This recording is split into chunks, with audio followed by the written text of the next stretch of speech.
Hello everyone, today we're continuing the Homeowner's Guide to HVAC. In previous episodes I've showed you diagrams and explained how they worked. In this episode we're going to go hands-on. I'm going to go through a full warm air furnace maintenance. I'm going to explain to you the cleaning of the system, the safety checks of the system, the operational efficiency test of the system, and what you should expect from your professional service technician when he enters your home until the time he leaves your home.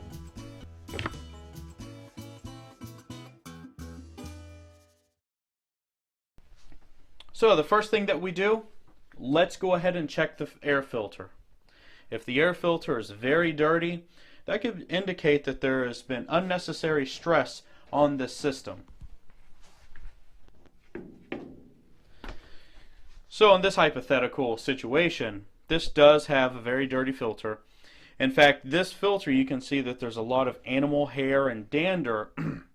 This would be a situation that we want to make a note on our report that we need to inform the homeowner to change their filter monthly. It's very important that they maintain the proper airflow through the system. So the next thing that we want to do is we want to take all the panels off, and let's visually take a look inside to make sure that there are no apparent issues in the system. So assuming that everything looks okay, we want to take our brush, and we want to take our vacuum, and the reason why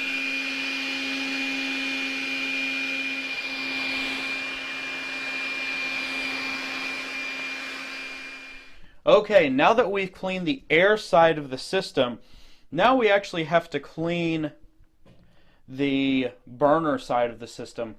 And what this means is we need to make sure that the gas has proper flow going through the manifold into the burners, and that all the burner orifices are clear and flowing as designed. Taking a closer look at the burner, we can see that we have a small cover right here.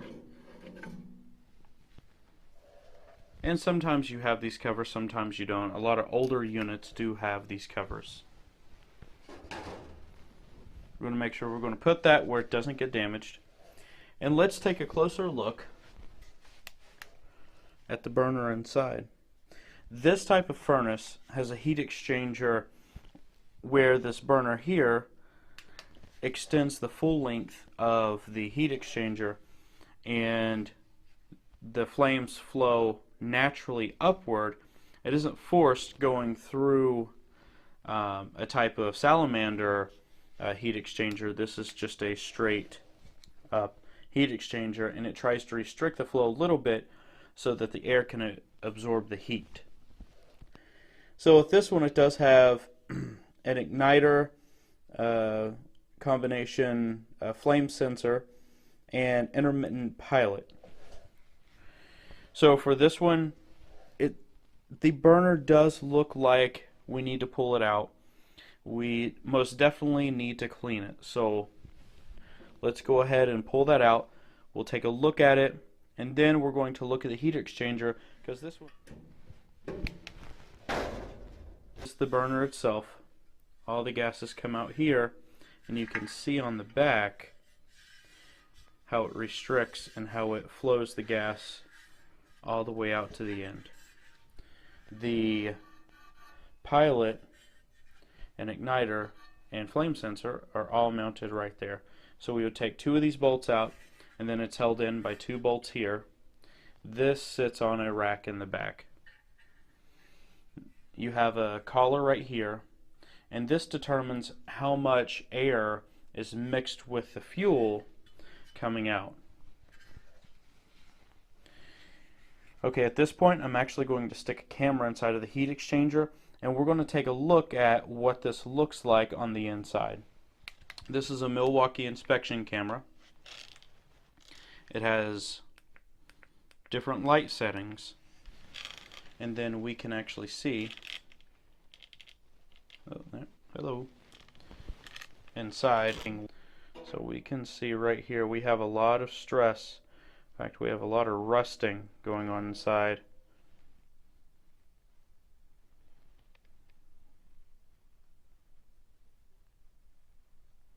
So there's the seam where the heat exchanger was formed. When you're cleaning also, and I know that I'm mocking this up, but I'll generally always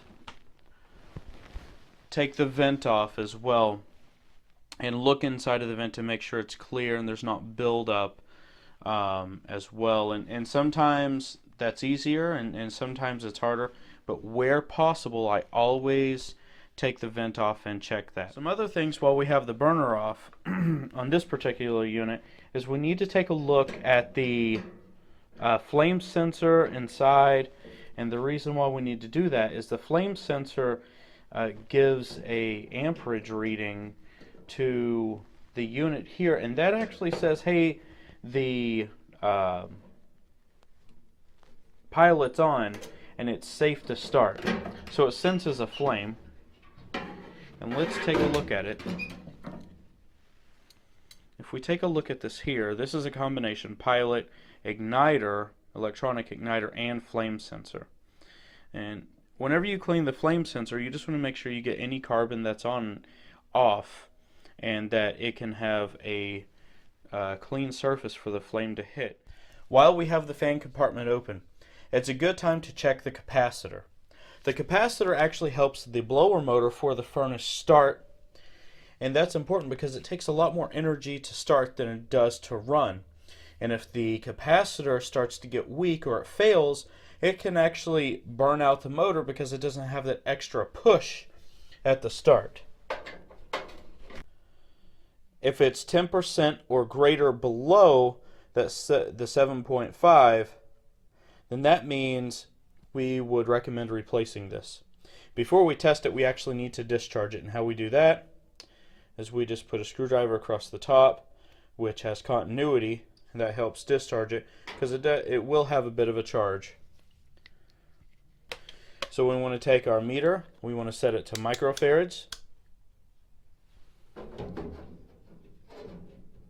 See if we can't get it to stand up there. And I have my little alligator clips on the end here, which is fine. So I'll just clip one on to one side.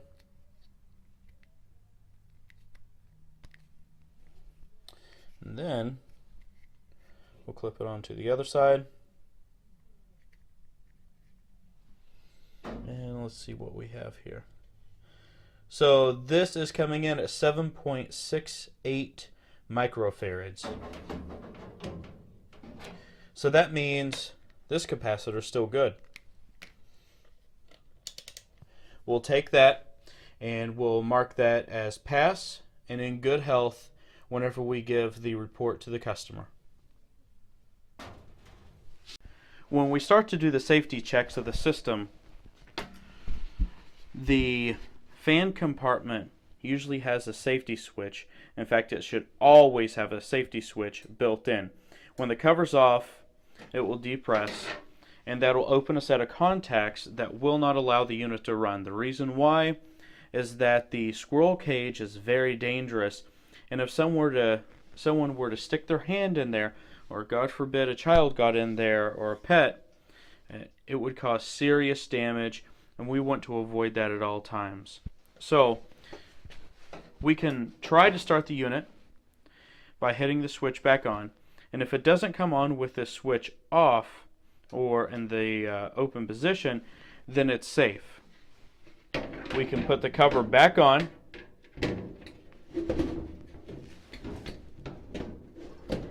and if the unit starts back up, that means the switch is working properly. At this point in time, a sequence of events is going to occur. Typically, for this system, the igniter would come on. That would trigger the pilot to come on. The pilot will start to create milliamps with the flame sensor. The flame sensor will send a signal up to the controller. Once the controller senses that, then it will tell the gas valve that it can open, send gas into the manifold, releasing it into the burner, at which point it will be ignited and the gases of combustion will flow through the heat exchanger and then it will go to the venting on automatically. There is a heat sensor here, and once this gets so warm, it will tell the fan to come on. The reason why is because you want to get the heat exchanger to a certain temperature so that when the air flows over top of it, it doesn't drop the temperature of the heat exchanger too much to where it's not warming your house. We want to maintain a higher temperature in the heat exchanger so we can warm the house up properly and it doesn't overextend or continue to waste fuel. When the system is operating, we need to check the limits. So you're going to have safety high limits built into this system. So right in here, and it's hard to see, there are high limits that are built into the heat exchanger. And if it gets too warm, like let's say the filter is clogged and it's not moving enough air, that high limit will shut off. Safeties on the system, there's an overflow switch up top, which means if the venting gets clogged and gases of combustion come out, this safety will shut the system off as well. And that's very important. Now another thing is, what if we lose flame? We need to make sure that the gas turns off. So we have the flame sensor. We can unplug where the flame sensor goes in, and that we have to ensure that that shuts the gas down and the system purges with air and shuts off. Once we've determined that all of the safeties and all of the components that we've tested check out properly, at this point we need to complete an efficiency and combustion analysis. In order to do that, we actually have to put the system back together, put all the panels back on. The reason why, when we do a combustion analysis, we need to do it in normal operating conditions. That also means if there are any doors open in the basement or attic where you're working, you need to make sure that those are closed as well. That could be the difference between a pass and fail test. And that can mean either a family being safe or living in an unsafe situation with the furnace. So at this point in time, we'll take the furnace, put all the panels back on.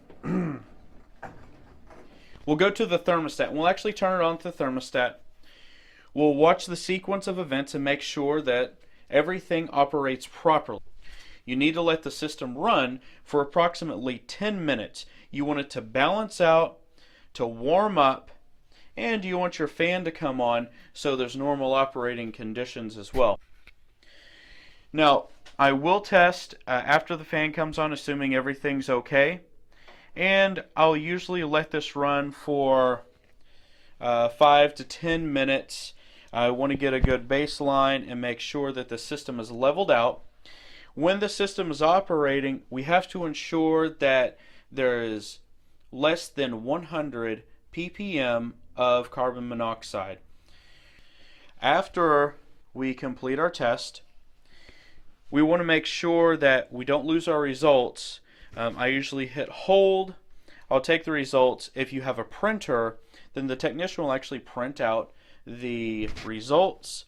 He'll attach it to the inspection form.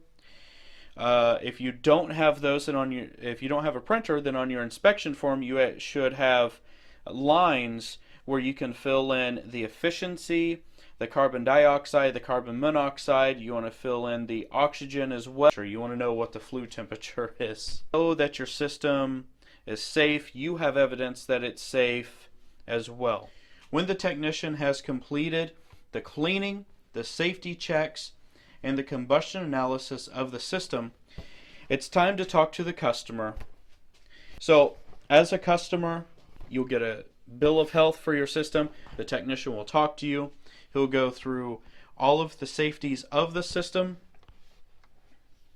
and then you should be good to operate for that heating season. And you need to have, whether it's gas, oil, electric, you must get a maintenance by a trained and licensed technician every year. It's important to note that not all systems have the same maintenance procedures. Your system may be different than the system that I'm performing the maintenance on tonight. To be sure, check with your service provider. I must thank Andrew over at Southern New Hampshire Plumbing and Heating. They donated the furnace that we're going to be doing the maintenance on today. They're great guys over there, and I look forward to working with them in the future. Thank you for watching this video. If you enjoyed it, please hit the like button. If you'd like to see more content like this, please subscribe. And as always, stay blessed.